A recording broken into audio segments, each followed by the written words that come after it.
If you guys want to say something, continue to ask questions. I'm going to be asking you lots of questions. Use the chat. That's huge. We are recording this for people in the future. And that's the easiest way to score a goal in lacrosse. Theme this week is decision making, kind of the next level of transition. So, first off, I'm going to switch over and just show you guys the agenda just so you can see it as well. We'll look at some stuff that we've seen briefly. I mean, the skills analysis, obviously we've been over stuff like running lanes, the breakout fast breaks and that. The biggest kind of piece I want to focus on today is this decision making. And there's a lot of like science and research in sport around decision making. So I'm going to try to simplify that for you using some graphics I have. One is an error correction graphic and kind of how to look at, you know, if you make the wrong choice, but also the right choice, and how does that look in your working memory? So I've got it's like a figure that shows you kind of what's happening in your head as you're making these decisions and going through this information processing in your brain. So yeah, that's the next level outside of breakouts and fast breaks. And again, the key there was keeping it simple, right? The stuff like when in doubt, run it out, carry until pressured, always support your teammate running in twos. It doesn't get much more intricate than that. And I mean, offense certainly does. Defense is a little more simpler than that. But transition really is simple at the end of the day. But good transition people make the right decision all the time, or at least at a very high percentage. So that's the kind of stuff we're going to discuss. And so the first thing we'll talk a little bit about is face-offs. And truly, a face-off is a transition situation if you think about it. It's a loose ball, more or less. I mean, sometimes there's a higher likelihood of things happening when you've got known face-off people, but a lot of times it's a crapshoot. And what happens coming out of that crapshoot is what you need to do. You can't just rush the ball 2-3 guys and leave people behind you. That's basic stuff. So we'll talk about that, a little bit about what makes a good draw man. We already discussed that, but I'm going to show you a set play on a draw, which is one that has helped us win games at the national level. And it's all about awareness of a situation and catching the other team off guard and not being aware. We'll discuss a true transition player. What does it mean? A lot of times there's ambiguity or uncertainty around the term a transition player. Like when you see on a player in an NLL roster, some of them have a T beside them. Like, what does that mean versus O or D? And so I'll kind of just try to like clarify that. In effect, briefly, it's like everybody on D should have a T beside their name, because I mean, if we're talking high performance here, it's like everybody needs to be able to break the ball out and successfully execute a fast break if it's there. And you're not just some D guy who goes on and off. And you're going to see more of that as you get into junior. We're playing two ways at this level for the most part.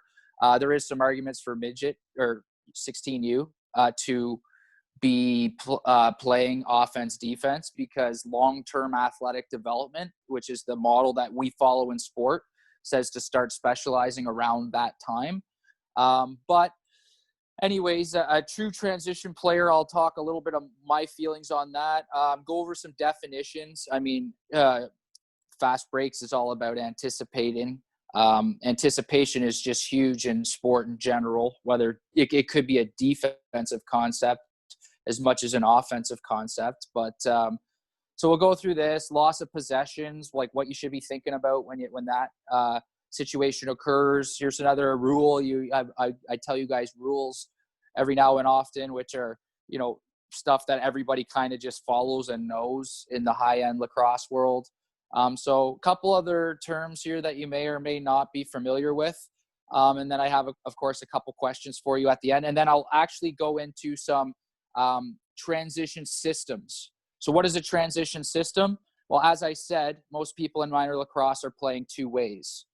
So the two-way system is the most basic system, or the most fundamental system and the one that everybody should be taught on for the most part, unless you're entering the game at like age 16 or 17, maybe not. But other systems there's a 3-2 change where 2 guys change going one way and 3 guys change going another way. So that's another type of transition system. There's also obviously offense, defense, and there's also 2 other ones. One's called a 6-6-6.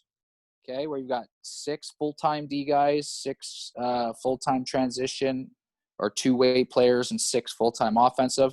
And 4-10-4 is 4 full-time D, 4 full-time O, and then 10 players kind of running the lines in between and playing both ways. Here we have kind of just this macro look at the start, the skills analysis. We got through slow breaks, just breaking out when there's nothing available, fast breaks if it's there, how to run the floor in that situation. Okay, you can see it in some of these things on the side. Breakaways, I mean, that was early stuff that we did. And so we talked about that on the floor, but having a breakaway move, being automatic, if you get that chance and tight, knowing exactly what you're going to do. A lot of the times that has to do with scouting out the goalies, but that's a part of transition, right? If you're going to get a fast break or something, you want to know where to shoot potentially. Defending transition. So this is where I kind of just want to talk and walk through this a little bit. So it says getting back on defense is not an option. Okay. Offensive players, if quote unquote, people who consider themselves that are always thinking to be going forward, they need to be aware and run hard to cover against reverse transition, which you guys know a lot about. And it's a commitment to team defense as an offensive player or somebody who's on offense. You can't sacrifice defense for offense. You always lose that battle because you stop more shots than you score. Okay, if a fast break is in progress, the last player, they don't need to join that opportunity. You don't need to turn a 3-on-2 and a 4-on-2 per se. We are trying to break it all down this way, but how I break it down as a defender is based on this here, and it's the inventory. And I talked about it in our fast break stuff, like if you've got a high-profile offensive goal scorer, and usually you know these things before games, versus a defensive-oriented player, you could just tell by the way they're carrying the ball. Like that's the person we want to shoot. We want to like trick them into shooting. And there's ways to do that. We talked about if people aren't carrying it in the middle like we do, carrying it along the side, we leave them out there. Go ahead, take that 45-degree angle shot in a 3-on-2 scenario. That doesn't hurt us compared to what could happen if you broke it down into a 1-on-0 on the goalie. So that's just an example of a decision, making a decision and playing the odds. This game is all about percentages, and you want to put yourself in the most favorable position. So again, as players approach the net on a fast break, you take that inventory and eventually slide to who you consider to be the most dangerous person. And you do that with your sticks up, taking the body, all that fundamental stuff that we've talked about. But I guess one of the biggest ones there, while we're on the topic too, is recognizing people on the wrong side. I can't say that enough as something I'm looking for as a defender when people are transitioning. I'm looking for people on the wrong side. I'm looking for people that are all alone. As I said, we want to be running in twos. So those are, just some basic like things from decision side of the ball. And so decisions are affected, as you can see on this new chart here, by 3 things. You start at the bottom here. And if you're too tired, you're not going to be able to make the decision. You're not going to see the decision. You might not put 2 and 2 together that a guy's on his wrong side and you go to him when you should be letting him go and go to somebody else, but you're not thinking clearly. So being in shape is like a huge part of transition, obviously. Like, people who have that reputation of being a transition player. I mean, when I first started in junior, and I was an awful ball handler because I didn't start till 15, but I could run up and down the floor 5 times. And then once you teach me the technical side of defense, which was what I, was specializing in early in my junior, I eventually became an offensive player and then went back to a defensive player by the time I hit pro. But Now, when you tell me technically how to play good top side land marking, okay, the technical is like individual things. Tactical is team stuff. So, you know, as we get into advanced concepts, we start moving away from individual technical and more into tactical. But if you're making a decision, okay, you got to be in shape to do that. You got to know, you got to technically be able to do it. Like, I might know that guy's wide open up there, but if I can't make a basic overhand pass to him, well, it doesn't matter that I recognize the situation, because technically I can't, you know, pull it off. And then further, I mean, if guys are in the right position, it makes your job even easier, because you can rely upon that and you know exactly where to look, and you're eliminating the guesswork. So that's like the tactical piece. So, and that's where, if we know everybody's in transition going to be running hard in their outside lanes, getting ahead of me if I'm the middle ball carrier, getting me the ball in the middle, we can start making the right decisions. So again, it could be fitness related, technical or tactical, but next, it comes down to perceiving things properly. So if if I could start here and say, if you can't see the ball, if you're like huffing and puffing and staring at the boards and not the players running at you and stuff, you're not going to see it. If you don't know that a guy on their wrong side is less of a threat than the guy on the wrong side or on the proper side, you're not perceiving the right thing. And that's technical again. And then tactically, if you know that, you know, their best player is with two other guys that are, you know, D guys, just let them shoot. But if you haven't even recognized the personnel, as I said, in taking inventory, you haven't perceived. But once you perceive, then you make the decision. And that's everything that we're talking about today is so first you have to know what to look for. And that's what this ACE program and all these webinars are great for, because I'm sharing with you the things you should be looking for and not confusing you with all this and that and whatever. It's basic principles, basic landmarks. Look for their stick on the wrong side. Look for their top shoulder. You know, run to the middle of the floor, not the boards. That's landmarks. And so ultimately you start to feel what's around you, make those decisions, and take an action. And for better or for worse, something happens and you're back into the perceiving stage. And that's kind of the action reaction of lacrosse. That's the decision making in a nutshell. It gets a lot more elaborate. So if you want to like take a scientific look at this here, this is a conceptual model of information processing. So if we start at sensation, which was that perception. So first you perceive it. Okay. If you can't see it, you don't know. If you get burned by a hot stove, you get that sensation. Now it's caught your attention. Okay. And now, you're like, what do I do here? If you've never experienced that sensation or it's never been brought to your attention before, you're dealing with just your working memory, which is only capable of remembering 2 to 3 things. So that's why I keep coming back to the same subject matter with you guys and repeating things in the hopes that eventually it comes to this long-term memory. So the 2 or 3 things that you're thinking about don't have to be stuff that you already know as automatic and don't have to think anymore, which can take 6 months. But so you perceive it, then you go to your working memory to start making your decision, right? And obviously, if you're just running for your life and you're playing jungle ball, you're just dealing with like the here and now, the one thing your coach told you before going on the floor that you remember, and everything else is just a free-for-all. You're not thinking and playing, okay? There's no long-term action. You have the IQ is limited. But if it's there, then great. You can go in and say, you know what? I've seen this situation before. I've been burned before, so I'm not going to let it happen again. I'm going to wear a glove when I pick up my cast iron pan. I'm not going to pick it up with my bare hand. And guess what? That goes to your long-term memory pretty quick, and you just start to do it automatically, and you don't have to think about it anymore. And again, this will all relate to transition and making the right decisions, which also comes to offense and defense and goaltending, it all fits in here. But once you know what you're dealing with, then you're looking at, okay, your action.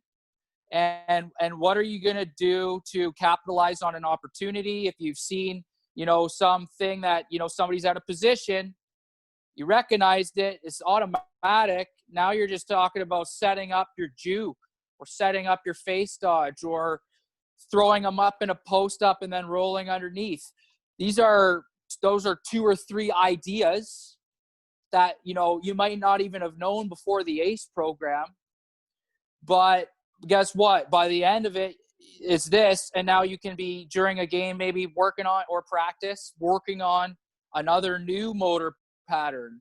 And then, this is like Kobe Bryant still goes through all this. You know what I mean? And works on the most fine points of motor ideation and motor programming to make it automatic. And when I say you're on a breakaway, like I'm faking coming across the net and I'm hanging my stick way out here and trying to ring it in off the post. And it's a kind of a risk because if I don't do it perfectly, I miss. But if I hit it, the goalie ain't stopping it.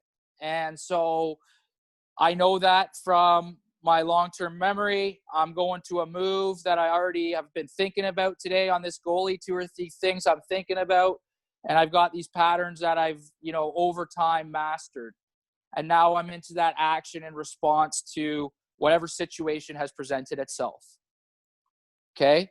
If you really want to look at it, perception is that in the bracket or in the hash marks there, the sensation coming to your attention, the working memory. Cognition, that's that IQ is that piece of, okay, I know this is happening and what am I going to do? Which is the decision making as well, which leads into the action. Okay, so I'm not going to confuse you too much, but this to me comes back to, again, the first transition piece that could present itself, and that would be off of a face-off. And this is the 32. If I call a 32 at any time, usually it is in the second period. When we have this long change where our offensive guy can come right off the bench.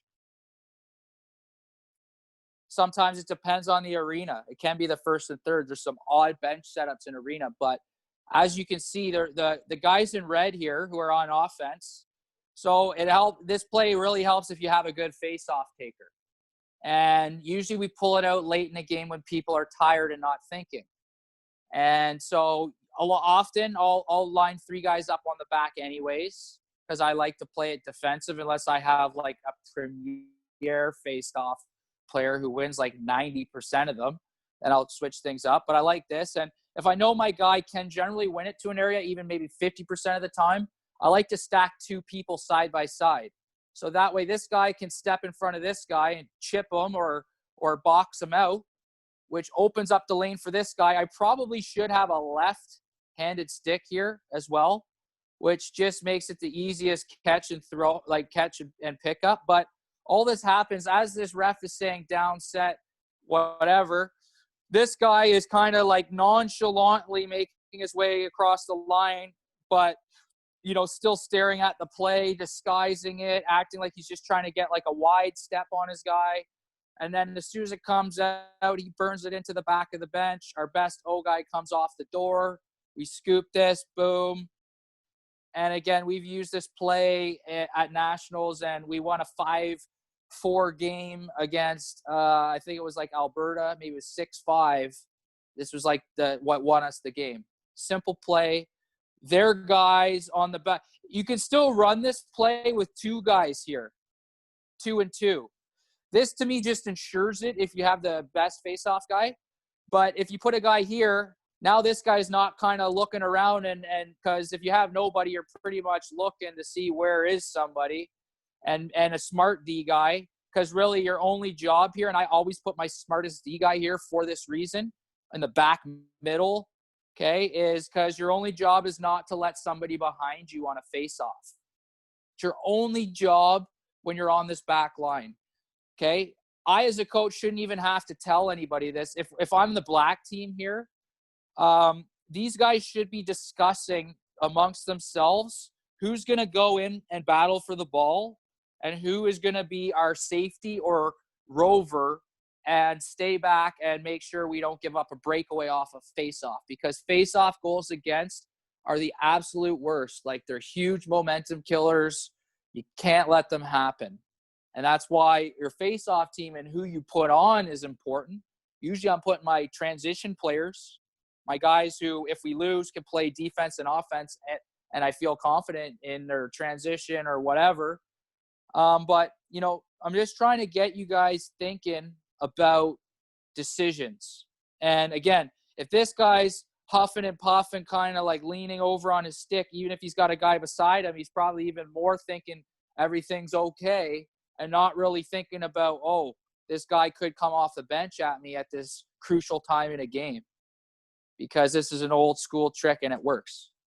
And we got lots of them. So I just want to talk a little bit about transition players, and again, my definition of them. There's very few true two-way players in pro lacrosse. I can count them on one hand or less on fingers. Okay? There's people who did it at a certain point in their career and no longer are able to do it. Most people can't do it for a long time. The way I see the game going is two-way.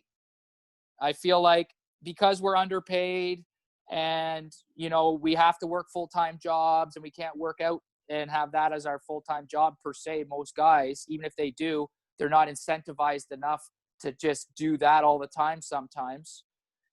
As the game continues to move forward and you get more popular, I think that when the money's there and stuff like that, it's not about the money, but I'm just making a point that eventually the guys who are out of shape won't be able to go. And you'll be expected to, there'll be an offensive specialist that only plays two-way, but not 7 or 8 of them like there are now with full offense defense. And that's where I'll show you that 4-10-4 later. And a lot of Minto Cup teams and national champions have run this, and it's a great way, especially if you have a couple guys who are just terrible on offense, but they're absolute studs on D. You know, you can accommodate that. But a true like transition specialist, okay, you know, they're never a liability with the ball ever. I mean, they're the people you want if you're killing the clock with the game on the line. You know, they're you can trust them. They make smart decisions always. They know when to change. They know the time on the shot clock. They know the situation, and they're using common sense. I mean, there's something to be said about intelligent risks as well. And later we'll talk about cheating again and just anticipation in general in lacrosse and how it can, especially in transition, be beneficial. But transition players, I mean, everybody becomes a transition player when you hit 16 seconds and it took a long time getting the ball up the floor. And you know what? You're like, I should change. I'm tired. But you know what? Just go run through the middle once, bang a body, and then get off. And that's fine, because by the time you run off, and this is what the 16-second rule is that, okay, especially in the NLL, I'm a D guy. I've run it up. And it's under 16 seconds. It doesn't happen that often anymore. It definitely does in minor lacrosse a lot. And it's like by the time I change and somebody else comes on, we're playing 4-on-5 against their defense. And by the time that person gets on, they almost have to start thinking about getting off. And they maybe get one pass, and it's not good. True transition players are the best athletes, right? I said that already. They can run up the floor a million times, up and back, and that's kind of all I got. Like, they know when to go and when not to. Cheating, there's such a thing as a fake change, where typically offensive guys, when they have to chase a D guy who transitions on them on a fast break, let's say, and they're stuck on D, a lot of times that D guy will blindly run off, so will the offensive guy. Well, the offensive guy surely wants to get off the floor. and they're what we call a pigeon, and that was one of my other definitions is a pigeon. And a pigeon is when you got a known offensive guy who got transitioned back because he had to chase a fast break. You attack him on with your offense now, and you go one-on-one on that player. And so recognizing these things is important. And also as an offensive guy, recognizing when you've got a transition threat against you like when you're covering you. And so if you shoot, or even if you don't, like, hey, this guy's on my side. I got to be thinking that I can't. If you got a slower D guy who doesn't have a reputation for taking off, maybe you can be a little more risky on those 50-50 balls, even a 40-60 ball, and try to make something happen. But yeah, like most teams, they truly only have, I'm going to say, 5 or 6 guys who can run, who could do both ways. Challen Rogers is one in the NLL today. Okay, the guy is just a beast on both ends. Actually, Rabel, when he used to play in the league, was like that, although he wasn't as effective on offense as he is in field. Jeff Shatler, he won Transition Player and MVP of the league in like 2011, and he was like, you can stick like even a guy who plays a lot of offense for you. You can throw him back on defense if you need goals late. They used to do that with Jamie Lincoln, a good friend of mine. He scored 60 goals in the NCAA, and you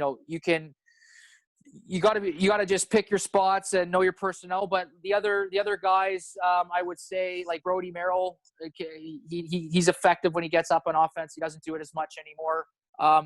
Who else was I gonna say is a killer? I mean, there's just Tony Malcolm kid came out, but yeah, there's not a lot of them. There's some serious ones that are there, but I mean, teams are too scared to get away from offense, defense right now. But if you truly were able to do this with a lot of guys, it's really, really hard to stop, and creates a lot of opportunities in transition.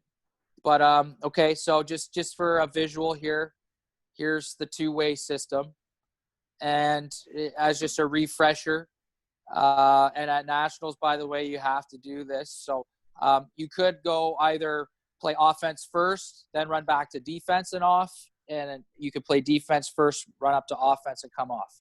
I talked about that a fair bit in the breakout. I kind of got into this, but this is the most basic kind of system, right? And even within that, remember, you might have to a third time run up or down the floor if you're a part of a fast break, breakout, or covering against a fast break.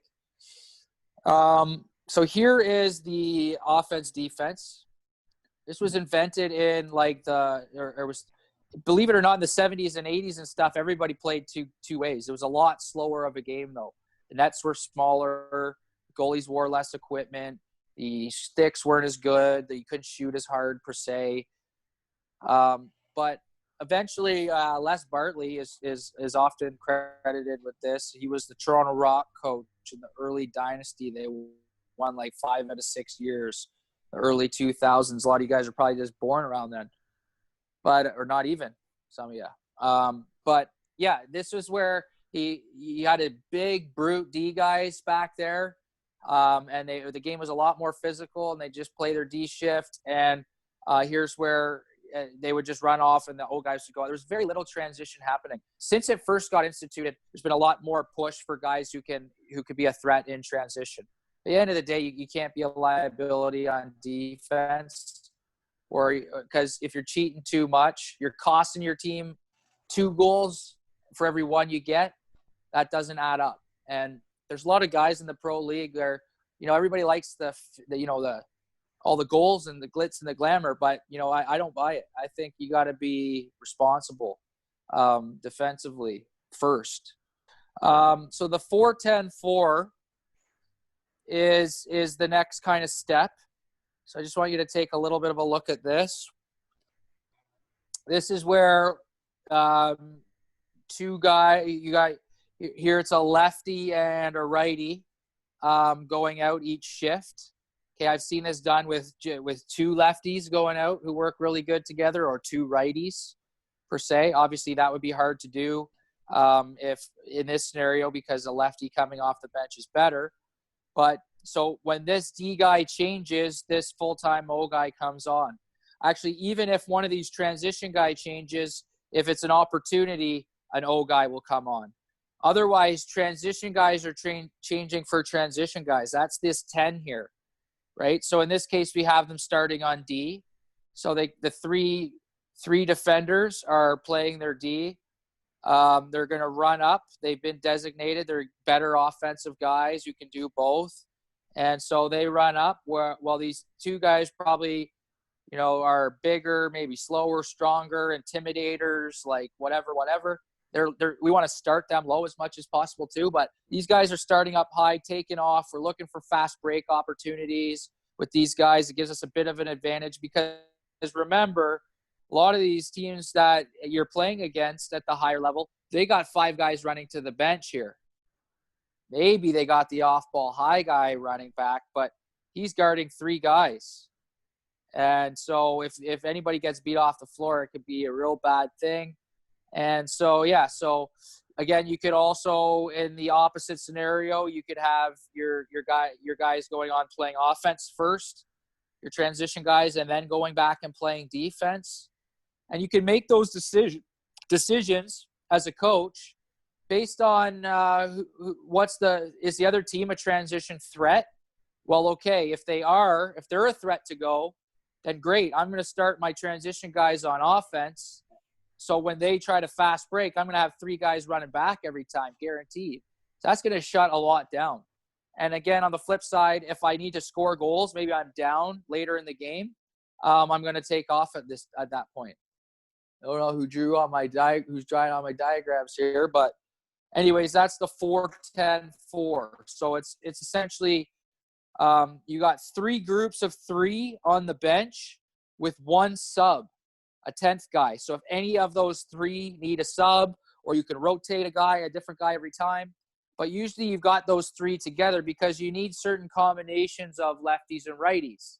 Like if these guys were all lefties here, that wouldn't be a good thing because we come up here, we'd have 4 lefties and 1 righty on offense. And that kind of isn't always that's not a good thing usually, unless you're disguising it as an isolation play. So, all considerations. So I just want to go over here now to the 6-6-6. It only has 2 guys going. So it's got 3 groups of 2 designated transition players on the bench. So this takes less horses in the middle, so to speak. You got, more guys playing full-time offense and more guys playing full-time defense. Are you guys seeing these lines on the screen? That was my bad. I didn't mean to. Oh, okay. No worries. If you can somehow delete it, that would be great. But otherwise, we'll have to move forward. But, not much different here. Okay, we got the 2 guys in the middle, 2 guys, 3 and 3 coming off the bench. So, again, it takes a lot of experience to do this, to know, because as I said, transition players know when to and when not to, and make the right decisions most of the time. So, so that's for at different times of the games, you might do different things, but those are basically you can get away with this kind of system here as well, by the way, by quote unquote having everybody still go 2 ways, but you could start two guys on offense and then have them run back to D, and then start 3 guys on D and have them run up to O. That's called a 3-2 change. I'm actually not going to get into that because it's just kind of complicated, and so we'll leave it at that for today. I just want to talk about loss of possession here. Tell me and put this in the chat. When a referee awards the defense possession of the ball, and again, we're talking about decision making and thinking, right? So the person closest to the ball on defense, what should they be thinking? There's one specific rule. Okay, go up the floor, I'm seeing here. Look for a pass. Yeah. Right away, we want it. Yeah, Max, we want to be thinking fast breaks. As soon as we're awarded the ball, guys should be taking off and flying. Don't stand around, look. You know the situation. Ref blew the ball, boom, get going. So, okay, let's look at this on the other side of the equation. So you just lost the ball. You had the ball in your stick, and somebody set an illegal pick. What's your responsibility as that ball carrier? Let's talk about that. There's several things there. What should that player who just had a loss of possession against them do? Drop the ball. That's huge. Drop the ball. If you back in the day, in my day, that rule didn't exist. Guys would drop the ball like off to the side, or they'd roll it back 5 meters and roll it away from a guy. And the reason was because it would allow people to get back. And so they wanted to speed up the game. Yeah, so the person closest to the ball obviously has to put it down. What else do they have to do? Can they start window washing the guy right away? No, you have to take like 3-4 steps back. Is it 4 steps? Often the referee will say, okay, take another step. But who knows the exact rule? I'm seeing 2 meters. I'll tell you, for one, it's in feet. Okay, I don't know if you know your feet and your inches and stuff. Okay, in Canada we do it. We do it a little bit of this, a little bit of that, imperial metric. But 9, good job, Jody. It's 9 feet. If you measured from the center of the net in lacrosse out to the top of the crease, it would be 9 feet. And so that sometimes you'll hear the ref say that 9 feet, 9 feet. It means like you got to back up to 9 feet. And if you don't, they can give you a delay of game penalty. And we don't want that against us. And that will happen because at nationals, at crucial times sometimes, and people just forget about it. And so, but it's okay. Yeah, you're upset. You lost possession.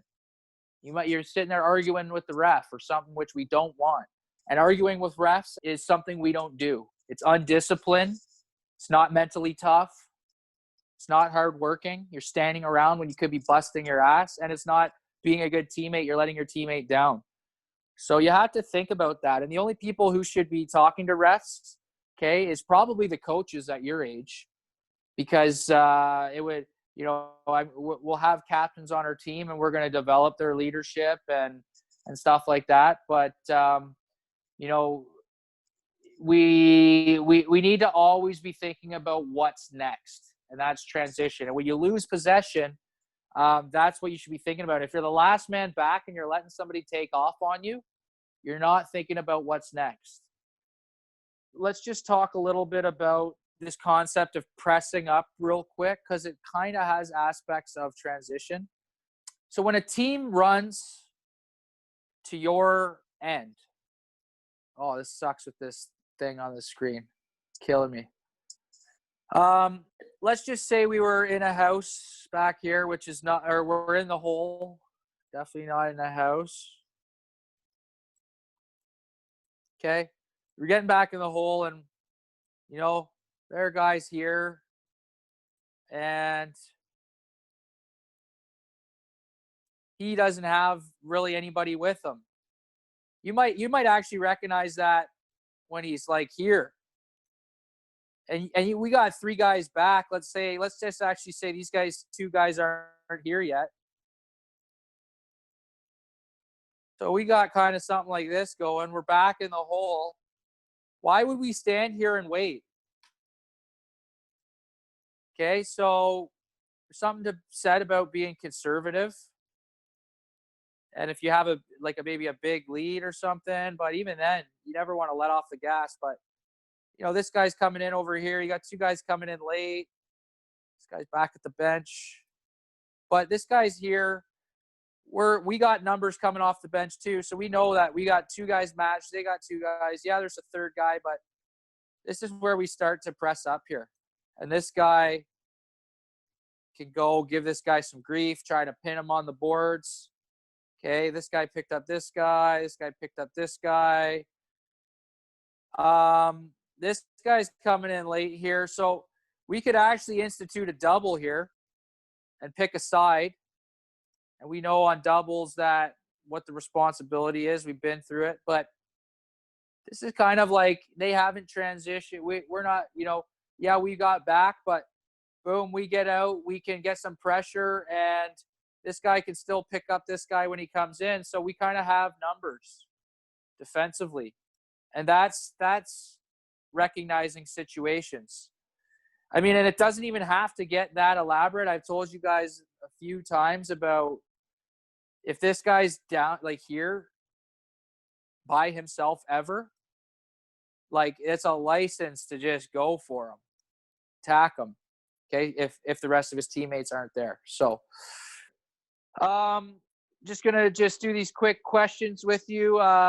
This session might be a little bit shorter today. I thought I had more material than I did, but I think the biggest thing to come out of it was understanding the decision-making process and how you learn a few things every time, and over time you'll have more things in the memory bank. But just a quick one here. So for the 16-second rule, what is it? Is it A, the time left on the clock when you should call a timeout? B, the time left on a 30-second clock that you should look to get a shot? C, the time left on the 30-second clock that no player should line change after? Or D, the time left in the third period that you should pull the goalie if you're losing? Okay, I already gave out the answer today. Kind of a trick question. Okay, with 16 seconds, no player should change. We don't necessarily want to be looking to get a shot that early in a shot clock, because probably the rest of the guys have just gotten into the play. We're setting up our offense, getting our first couple swing passes in. But if you've ran it up the floor and there's less than 16 seconds, even if normally you would change, you're staying. If a fast break is in progress, the defender's not in the play, should follow up and try to get the rebound, line change and get the rest of the offense on the floor,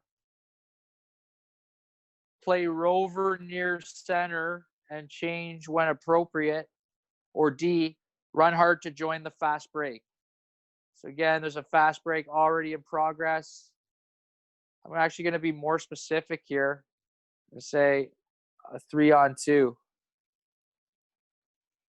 because you might actually be trying to make it a 3-on-2, because if their guy catches up and makes it a 2-on-2, then you make it a 3-on-2. But if anybody wants to chime in with their answer there on, okay, I got a C, Mark Alexander. Great job, buddy. It's all right. Run hard to try to join the fast break. Yeah, if it's a 2-on-1, maybe, Aiden. But this concept of rover is part of transition. It's the last man back, and we don't need the last player back joining, making it a 4-on-2 or a 5-on-2 when we got people behind us. So that's another big part of advanced transition. So that's pretty much all I got, guys. Look for this. Go watch some games. You're going to see all this. I'm not making this up.